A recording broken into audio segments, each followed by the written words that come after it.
Hey guys, welcome to Sai Sharma jobs notifications. और आज हम बात करेंगे गेट 2029 का। हम इंपॉर्टेंट क्वेश्चन करेंगे, पीवाई की क्वेश्चन है और आपके लिए काफ़ी इंपॉर्टेंट है। आपको आइडिया मिलेगा कैसे एग्जाम में क्वेश्चन आते हैं और आप कैसे इनको सोल्व करेंगे। देखो, मैंने पहले कहा है GATE is easy exam then CSIR NET. CSIR NET से आपका गेट इजी होगा और आप क्लियर कर पाओगे यदि आपने ये जो मैंने PYQ करवाऊंगा आपको 2019 से लेकर 2025 तक। मैं आपको सारे PYQ करवाऊंगा, नेक्स्ट वीडियो में आते रहेंगे। ठीक है, जब भी मेरे को टाइम लेगा आपको बस प्लेलिस्ट चेक करते रहना और बाकी जो ग्रुप है जिसका लिंक मैं वीडियो के डिस्क्रिप्शन में दे दूंगा उसको चेक करते रहना। क्वेश्चन फर्स्ट हम स्टार्ट कर रहे हैं। The enzyme catalase is found exclusively in. देखो, कुछ क्वेश्चन होते हैं डायरेक्ट क्वेश्चन होते हैं, मैं पहले बोलता हूँ, और वो होते हैं मार्क्स 1 के, जिसमें नेगेटिव मार्किंग होती है। ठीक है, नेगेटिव मार्किंग होती है और ये भी एक टाइप का MCQ क्वेश्चन ही है, यानी इसमें नेगेटिव मार्किंग होगी। अगर आपको आता होगा तभी टिक करोगे, अदरवाइज आप इनको क्या करोगे, लीव करोगे। ठीक है, जो MSQ हो गए, मल्टीपल सिलेक्टेड क्वेश्चन, उन्हीं को आप अटेम्प्ट करोगे यदि आपको क्वेश्चन नहीं आता है तो। ओके, चलिए, इस क्वेश्चन में पूछा गया है कि कैटालेज एंजाइम कहाँ होता है। और कैटालेज एक ऐसा एंजाइम है जो कि आपकी बॉडी के अंदर जो ROS बनते हैं, क्या बनते हैं, ROS, रिएक्टिव ऑक्सीजन स्पीसीज, उनको कन्वर्ट करता है ऑक्सीजन प्लस वाटर के अंदर, यानी जो आपके लिए खतरा है उसको न्यूट्रलाइज कर रहा है। और ये प्रेजेंट होता है एक स्पेशल टाइप ऑफ ऑर्गेनल में, उसका नाम है पर ऑक्सीजोम, यानी option C is the right answer. Now question number second, RAG recombinase is responsible for the formation of specific immune receptor.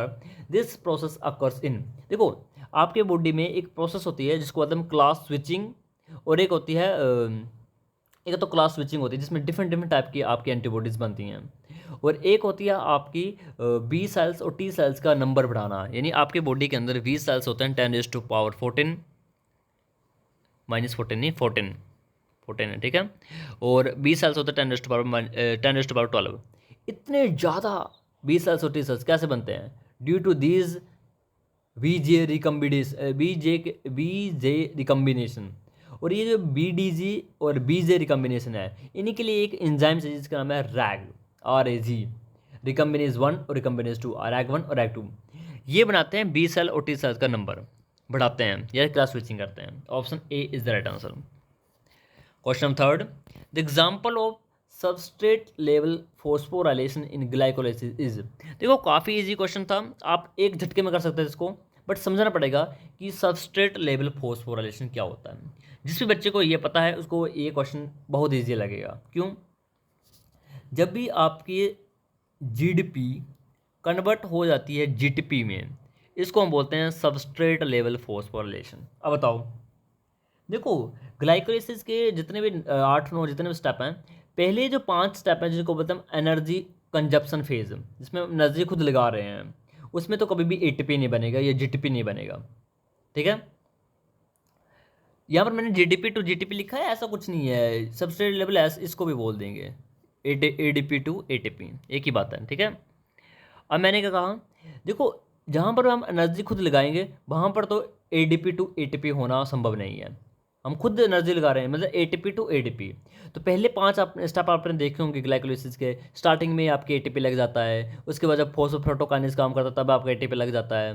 ठीक है, तो स्टार्टिंग में तो होगा नहीं, यानी पहले 5 स्टेप में होगा नहीं, तो एलिमिनेट करते हैं। देखो, पहला स्टेप तो पहला ही है, ये एलिमिनेट हो गया।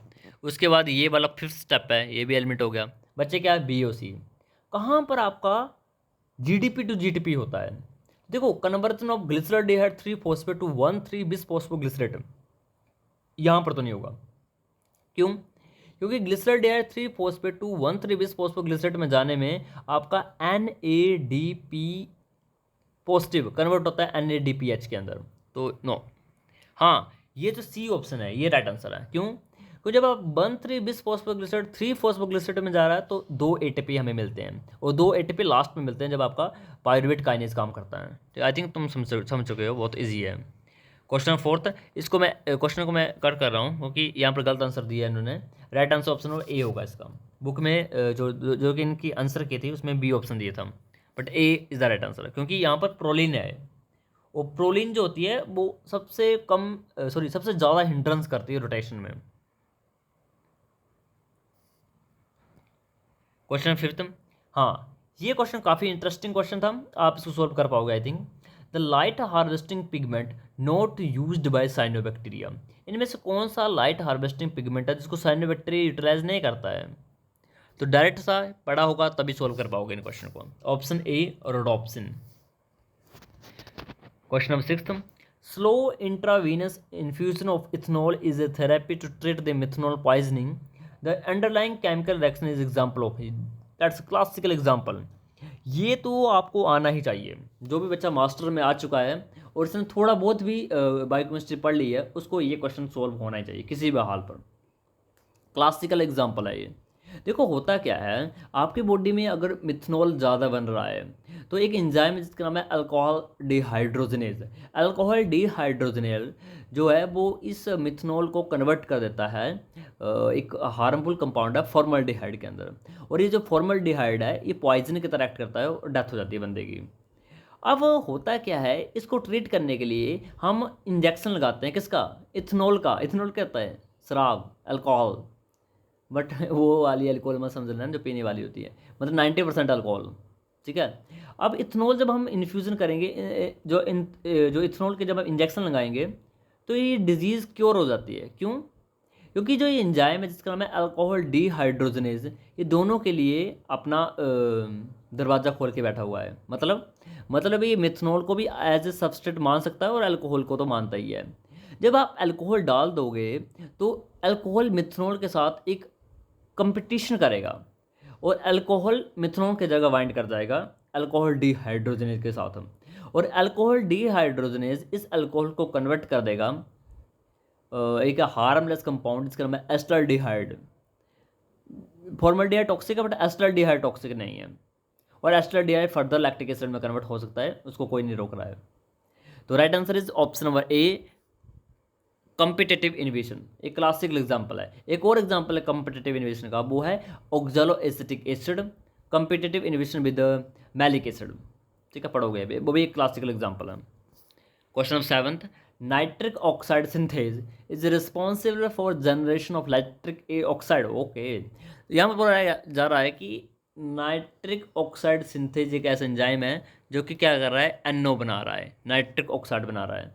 तो एक कौन सी अमाइनो एसिड को कन्वर्ट करके NO बना रहा है? काफ़ी ईजी है, यदि आपने NO सिग्नलिंग पढ़ी है, मैंने ऐसे करवाई थी आपको NO सिग्नलिंग। NO सिग्नलिंग में जब भी आपकी बॉडी में वैसोडाइलेशन की नीड होती है, वैसोडाइलेशन पता है? ब्लड प्रेशर का वाइडर हो जाना, जिसकी वजह से ब्लड फ्लो बढ़ जाता है, जिसकी वजह से लो बीपी हाई बीपी में कन्वर्ट हो सकता है। Just like example of Viagra, वो भी वैसोडाइलेशन ही करती है। तो वो कौन से अमाइनो एसिड को कन्वर्ट करती है? तो उस अमाइनो एसिड का नाम है आर्जिनिन, ठीक है, याद रखना। Option D is the right answer. Question number 8, allergies are due to the hyper immune response, drug given to counter allergies target. तो काफ़ी को सभी को पता होगा, सभी को, histamine. Okay, option B is the right answer. Question 9, देखो ये जो क्वेश्चन है ये उसको बोलते हैं नैट। क्या बोलते हैं? नैट।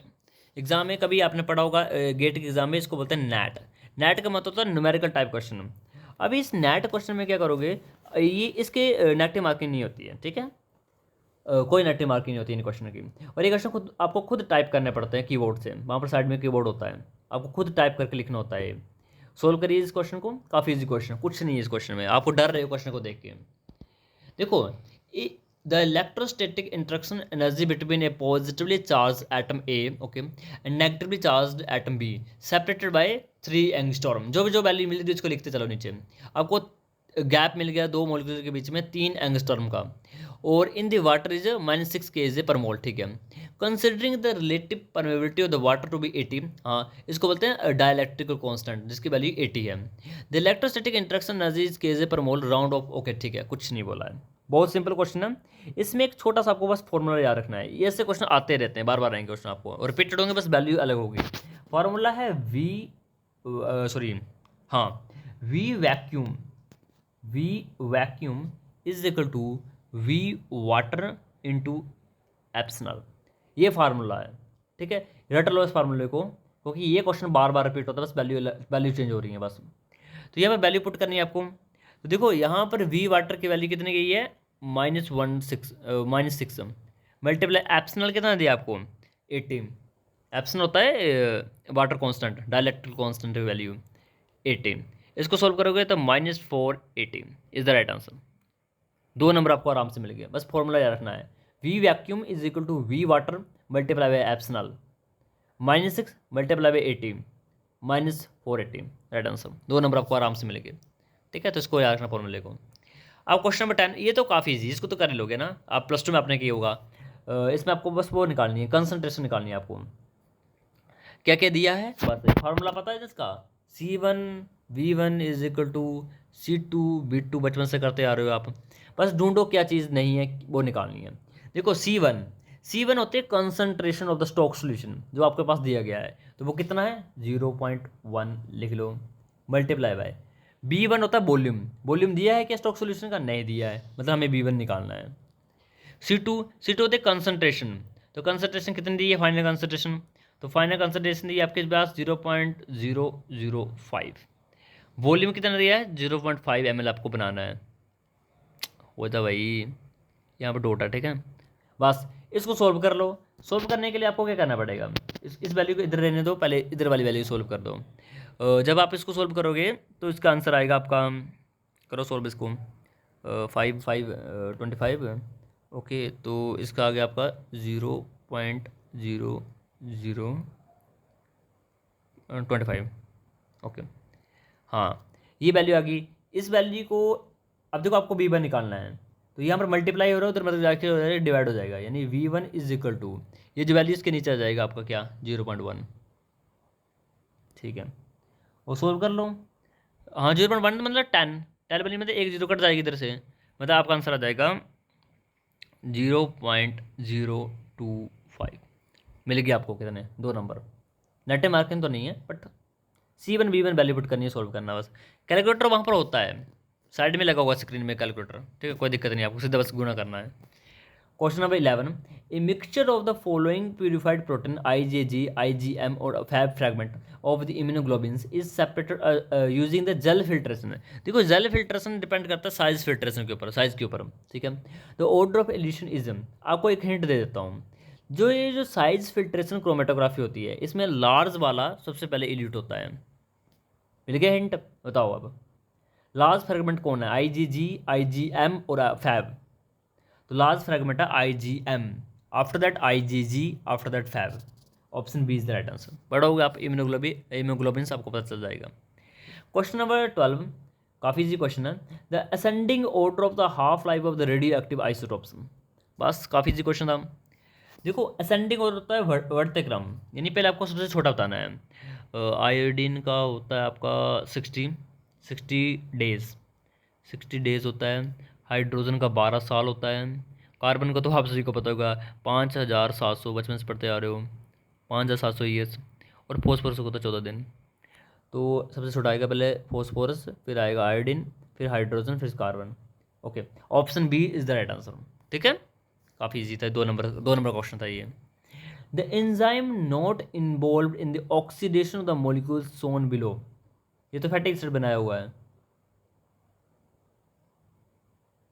हाँ ठीक है, बीटा ऑक्सीडेशन है ये। बीटा ऑक्सीडेशन में आपका ये वाला एंजाइम काम नहीं करेगा। बीटा ऑक्सीडेशन में एसाइल कोएंजाइम में डिहाइड्रोजन होता है, ये भी होता है, ये भी होता है। हाँ, प्रोपेनॉइल को एंजाइम ए कार्बोक्सिलेज, ये एंजाइम काम नहीं करता है, यानी option B is the right answer. ठीक है, क्वेश्चन नंबर 14, DPN1 काफ़ी बार आता रहेगा, ये एंजाइम आता ही रहेगा आपको। ठीक है, हमेशा रखना DPN1 के बारे में। DPN1 is used to digest the PCR product using the site directed mutagenesis because, हमेशा रखना जिस भी DNA के ऊपर मिथाइल ग्रुप लगा होगा उसको कट कर देगा DPN1। कई बार होता है, देखो जैसे मान लो आप DNA रेप्लिकेशन हुई, एक फ्रेगमेंट हैमी मिथाइलेटेड होता है, यानी एक फ्रेगमेंट में तो जो नए फ्रेगमेंट बना होता है उसमें मिथाइल ग्रुप नहीं लगा होता, अभी थोड़ी देर बाद लग जाता है। डैम मिथाइल ट्रांसफरेज एक एंजाइम है, DAM methyl transferase, dam methyl transferase, उससे मिथाइल ग्रुप लग जाता है, बट शुरुआत में नहीं लगता है, थोड़ी देर के लिए।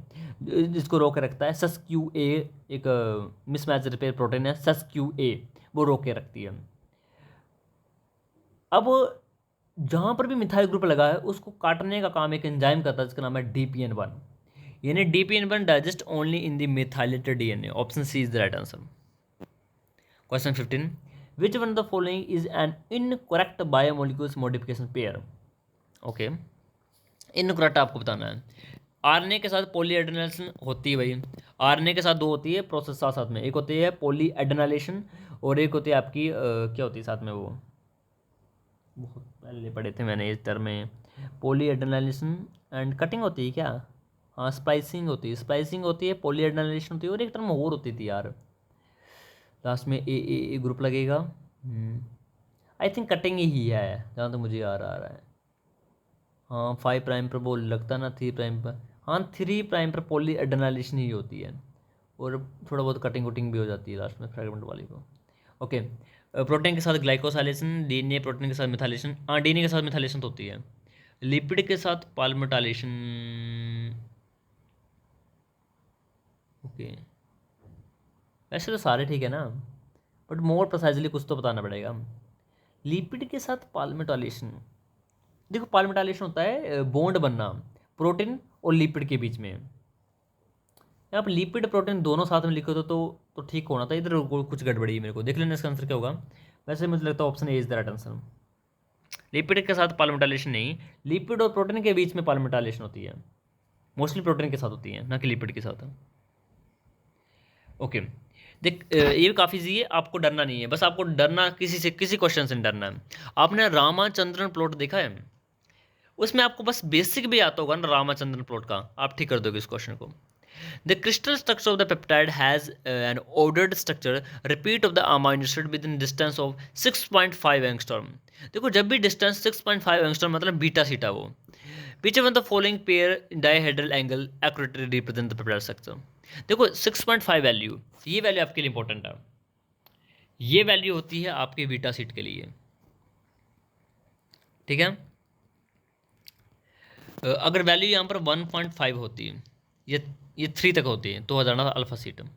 अब बीटा सीट है, इसका मतलब बीटा सीट की वैल्यू आपको रटनी पड़ेगी, डायरेक्ट वैल्यू होती है -120 to +120। Okay, question 17, absence of detectable protein expression upon blunt ended mutation free clone of an E. coli gene with its own promoter in the E. coli cells can be due to, ये तो काफ़ी easy है, rapid degradation of express protein, option D is the right answer. हाँ ये जो question है ना, अब 18 क्वेश्चन, ये लगातार 5 साल आया है, मैंने खुद एनालाइज किया, लगातार कंटिन्यू में 5 साल क्वेश्चन आया है। कई बार क्वेश्चन आया कि पी की वैल्यू निकालो, कई बार आया कि दोनों में डिफरेंस निकालो, इसमें डिफरेंस निकालने को बोला है। The C-terminal carboxylic group of and the N-terminal amino group of the amino acid have an dissociation constant pK value 2.2 and 9.2 respectively.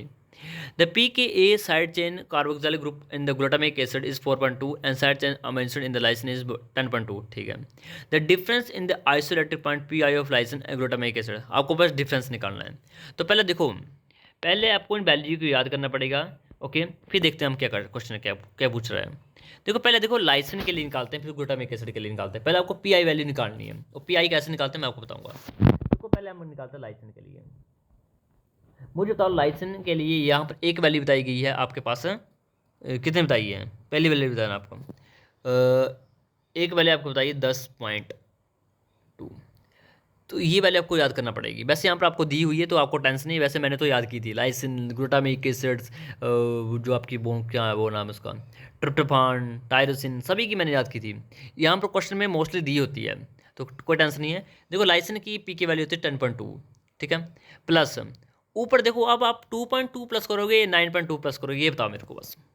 इसके साथ एक प्लस होगा, 2.2 या 9.2, कॉमन सेंस से बताना आपको, कॉमन सेंस से। लाइसिन है, लाइसिन एक टाइप की बेसिक अमाइनो एसिड है, वो बेसिक है, इसका मतलब पीएच क्या होगी, हाई होगी, इसका मतलब मुझे इसके साथ प्लस करना है 9.2, बस ये समझने की बात थी। क्या हुआ, हाँ तो मैंने क्या लिखा था यहाँ पर 10.2 प्लस 9.2, इन दोनों को प्लस करो, इन दोनों को प्लस करोगे तो आएगा 9.4।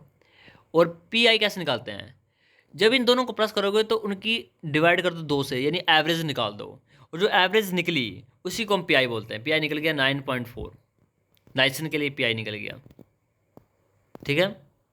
एक और दोबारा बता देता हूँ। किसी भी अमाइनो एसिड के 2 पी वैल्यू को प्लस करेंगे और उनको डिवाइड करेंगे 2 से, यानी उनकी एवरेज निकालेंगे, तो उसी को हम बोलते हैं पी आई यानी आइसोइलेक्ट्रिकल पॉइंट है। ऐसा पॉइंट जिस पर प्रोटीन पर कोई भी नेट चार्ज नहीं है, यानी नेट चार्ज इज 0, उसको बोलते हैं पी आई। तो पी आई कैसे निकालते हैं? 2 pKi की एवरेज। 2 pK वैल्यू कैसे याद रखेंगे? तो आपको वैल्यू दी होगी, जो भी अमाइनो एसिड है, जैसे मान लो लाइसिन एक एसिडिक बेसिक अमाइनो एसिड है, इसकी एक वैल्यू दी होगी आपके पास 10.2, दूसरी वैल्यू क्या होगी आपको पहचाननी पड़ेगी आपके क्वेश्चन में। आपके क्वेश्चन में एक एसिडिक लिखा होगा, एक बेसिक लिखा होगा। अभी आप देखो, मैंने क्या कहा, लाइसिन एक बेसिक अमाइनो एसिड है, यानी इसके पास बेसिक वाली पीएच आएगी, यानी 9.2। बस 9.2 10.2 दोनों को प्लस करो, 19.4 डिवाइड करो 2 से, यानी एवरेज निकालो, आंसर आ गया 9.4। ये आपकी आई है ओनली लाइसिन की। अब निकालो दूसरी ग्लूटामिक एसिड के लिए। अब ग्लूटामिक एसिड के लिए एक वैल्यू आपके पास दी हुई है खुद इन्होंने 4.2, प्लस दूसरी कौन प्लस करोगे, 9.2 या 2.2? तो देखो, जो ग्लूटामिक एसिड है एक टाइप का एसिडिक अमाइनो एसिड है, यानी वैल्यू आएगी 7 से कम। पता होगा एसिड यानी 7 से कम, बेसिक 7 से ज़्यादा। बस प्लस कर दो इन दोनों को, यानी 6.4 डिवाइड कर दो 2 से, इसको सोल्व करोगे तो आंसर आएगा आपका 3.2। ओके, अब क्वेश्चन क्या पूछ रहा था, डिफरेंस बताना आपको दोनों में। तो डिफरेंस यानी दोनों को माइनस कर दो, 9.7 को 3.2 से, आंसर आ जाएगा आपका 6.5, और बस आपको मिल गए 2 नंबर आराम से। ठीक है, कुछ नहीं है, pKi पहले pI निकालना है दोनों का, और उसमें डिफरेंस निकाल देना है, दोनों को माइनस कर देना है बस। ये जैसे देखो, ये क्वेश्चन है, काफ़ी इजी क्वेश्चन है, इसका बस एक फार्मूला होता है, इसको बोलते हैं n+1। The X different size DNA fragment can be observed upon incomplete eco-R1 digestion of the identical DNA molecules with 2 eco-R1 sites। बस आपसे पूछा कि कितने टोटल फ्रैगमेंट बनेंगे। ठीक है, तो देखो आपको फार्मूला क्या है, n+1 याद रखना है। n होता है नंबर ऑफ साइट्स, जो कि ऑलरेडी आपको दिखाई दे दी होगी क्वेश्चन में। यहाँ पे कितनी आपको साइड दिख रही हैं, 2। फार्मूला क्या है, n+2 यानी 2+1 3 हो गए सॉल्व, 2 नंबर मिलेंगे। कुछ भी नहीं करना, बस फॉर्मूला रखना है, n+1। n होता है नंबर ऑफ साइड्स। ठीक है, ओके, ये क्वेश्चन आपके लिए देता हूँ मैं, आप सॉल्व करना है। इसका आंसर मैं आपको बता देता हूँ, 6500 डाल्टन। ठीक है, सॉल्व करना है इसको। ओके, और उसके बाद हम स्टार्ट करेंगे सेक्शन बोटनी। कल से हम बोटनी करेंगे। ठीक है, कल से या जब भी मुझे टाइम मिलेगा। ठीक है, thank you and have a nice day.